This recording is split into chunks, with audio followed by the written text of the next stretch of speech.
Good evening. It's wonderful to be here with you. It's very special for me because I couldn't get here as a student, and it took me becoming a politician to actually get to Harvard. 2 weeks ago, in the midst of a very heated election campaign in Goa, I received a call inviting me to come here and speak with you. I couldn't help but wonder why an ordinary person like me would be invited to speak at such a privileged conference.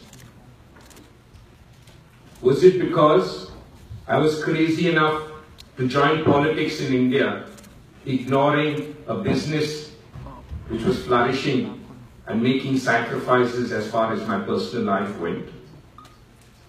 I then realized that it's not politics that defines my image. I think it's the image of politics that common men and women have set out to change in India that defines who I am and what I do. I wish to share with you the journey which has brought me to where I am today. Soon after graduating as an engineer, I spent the next couple of years working in Europe, earning in Swiss francs and spending most of my money on travel and food, that too in lire, made me feel like a millionaire. This was much before the advent of global sourcing or internet business. It was a time when exports happened only through personal and business contacts. Having been exposed to some of the best manufacturing processes in the world, I believe this could be done in India and could be done at a much better cost. Well, this was the official reasons for me to come back to India.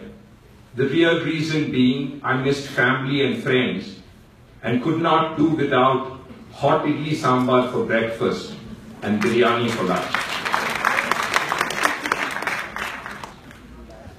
That's when I was hit by a truck, literally.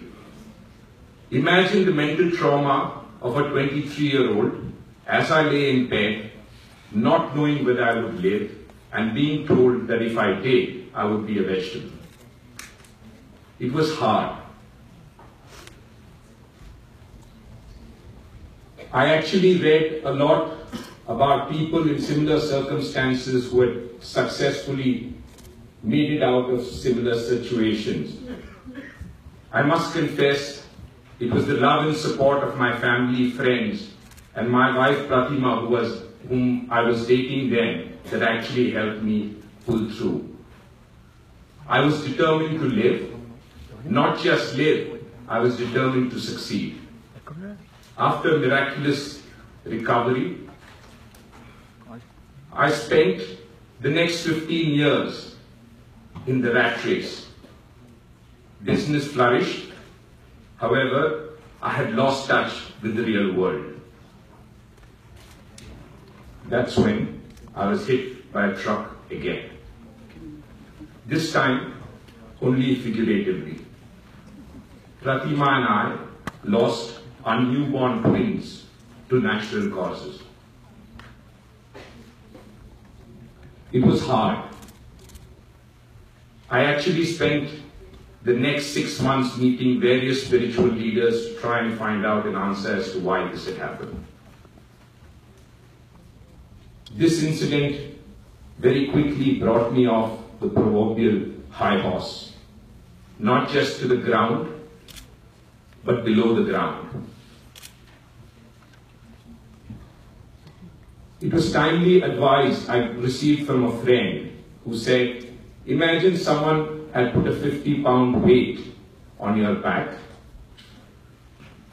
You must know this weight will not come off. However, over a period of time, you'll gain the strength to carry this weight, stand, and move on. I decided to accept the weight and move on. What my friend didn't tell me, however, was that over the years, that this weight would be redistributed around my waist.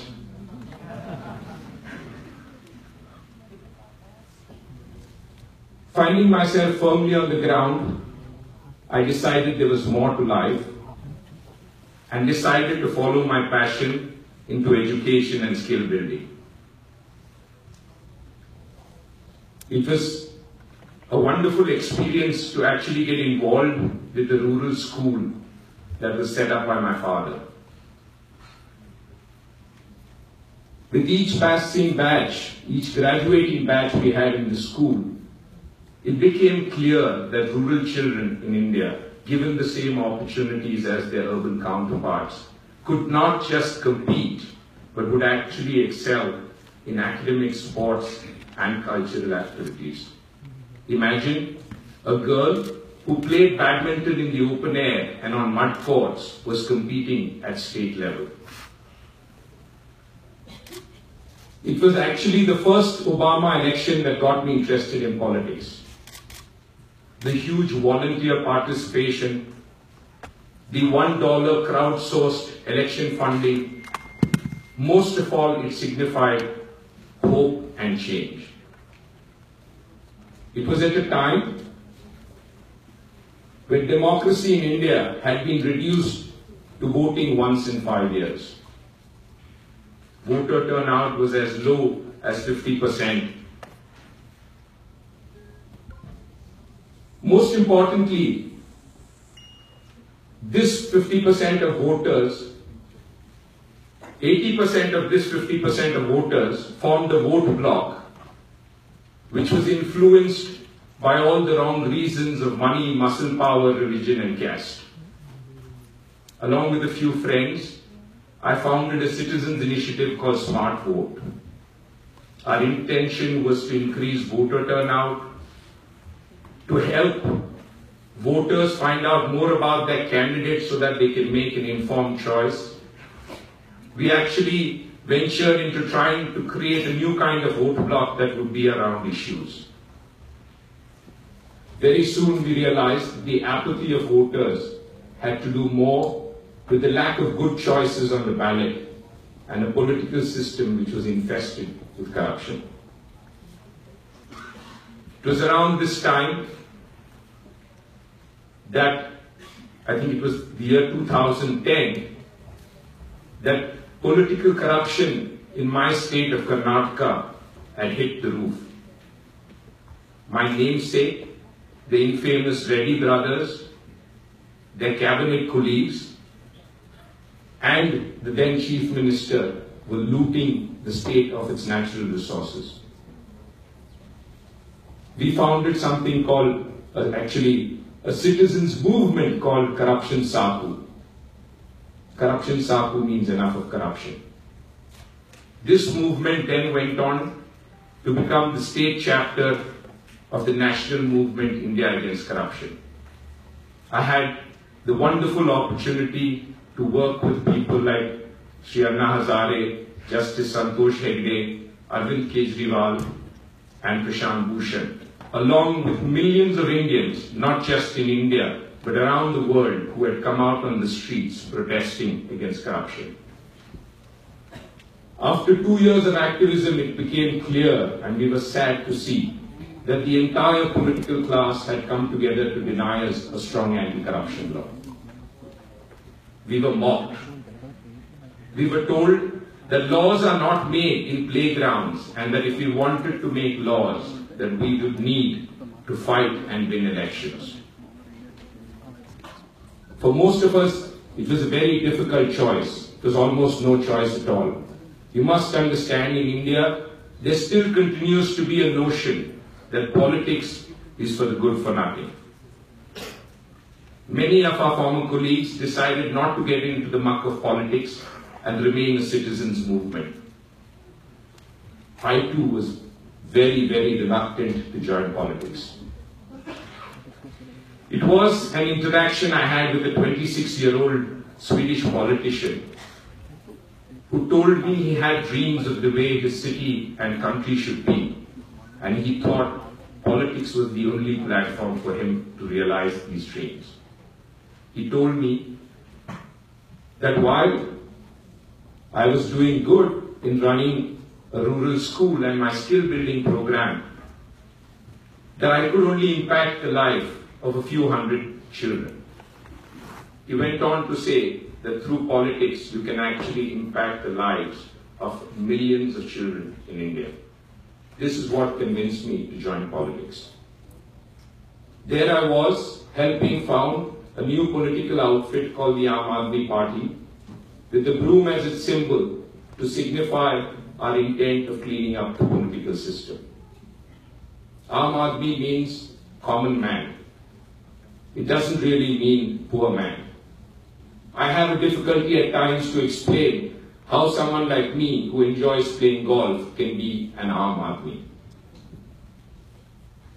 There are many things that I'm really proud of about our party and the government. The thing that stands above all is the transformational change that youth power has brought to our party and government.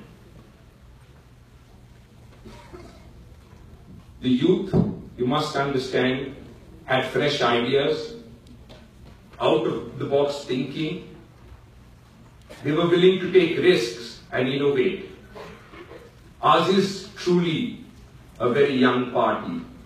The highest decision-making body in our party is in its late 30s. Our treasurer is 27. Our organization secretary is 28. The much talked about education reforms is run by a 30-odd-year-old woman.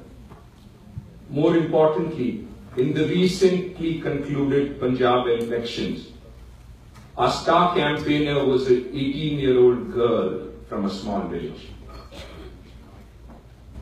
What youth has brought is truly a change in the way governance is run in India.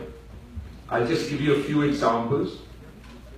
In Delhi, there is sufficient water. However, in Delhi, people paid huge sums of money to private tanker mafias such that they could get this water. When we first announced 20,000 liters of water free per family per month, it was much criticized. We were told that it would increase wasteful consumption. We were told that the government can ill afford such subsidy. The results, however, are contrary. We actually reduced consumption of water by 18% because people were conscious that if they exceeded 20,000, they would pay for the entire water. We also increased the revenue by reducing the theft and improving the metering of water. Take Delhi's hospitals. We have some of the finest super specialty hospitals in the country. However, you had a very strange situation where a person with a common cold or a headache and a person suffering from a heart attack were vying for the same doctors in the same hospital infrastructure. After studying the data, our team decided that we will set up 1,000 mohalla clinics such that people can actually walk to these clinics in the neighborhood and ensure that 90% of the health issues were treated. One of the greatest impacts that the youth have had and helped in our party and government is the social media. A previous speaker was talking about the social media. I think the social media has done a great amount of good for a party like us because it's helped us tide over a finicky media, an erratic media, which can be both a friend and a foe. Recently, the social media outreach of the Aam Aadmi Party went beyond 150 million people.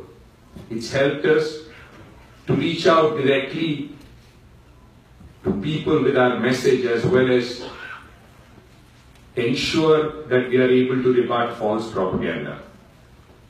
The next big round of challenges and opportunities are there. We have grave problems in India. We've only just started and we have a long way to go. To tackle this and other challenges, my party and I welcome collaboration with experts and problem solvers with open arms. I'm fortunate today, I must say very fortunate, to be speaking at the best education institution in the world and to some of the brightest minds. It's a matter of time before many of you will receive hefty packages from companies either in the B2B or B2C businesses. I invite you to consider an incredible value package with the Aam Aadmi Party in the V2P business. V for we and P for the people. The value you'll derive from the B2B business is an incredible satisfaction of impacting lives of millions of Indians. Not just that, you'll be very proud to have solved some of the world's most grave problems. If you are interested in an opportunity, do contact us. I can tell you from experience that in spite of all the hardships and pain, the smiles and the blessings you will get from the Aam Aadmi, it makes it all worthwhile. Thank you.